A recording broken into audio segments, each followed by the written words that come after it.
Hi hello friends, இன்றைக்கி என்ன video பார்க்க போகிறோன்னா புளி ரசம் எப்படி செய்கிறோன்னு தான் பார்க்க போகிறோம். வாங்க பார்க்கலாம். அதுக்கு தேவையான அளவு நம்ம எண்ணெய் ஊற்றிக்கலாம். எண்ணெய் ஊற்றி முடித்ததுக்கப்புறம் நம்ம கடுகு போட்டுக்கலாம். கடுகு நல்லா பொட்டி தெரிச்சதுக்கப்புறம் நம்ம தேவையான அளவுக்கு கட் பண்ணி வச்சுருந்தா உள்ளியை போட்டுக்கலாம்.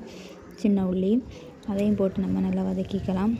வதக்கி முடித்ததுக்கப்புறம் கருவேப்பிலை போட்டுக்கலாம். கருவேப்பிலை போட்டதுக்கப்புறம் இஞ்சி பூண்டு பேஸ்ட் அதை நம்மளே சதைச்சி நம்ம அதை போட்டுக்கலாம். இஞ்சி பூண்டு பேஸ்ட் தனியாக கடையில் கிடைக்கும்.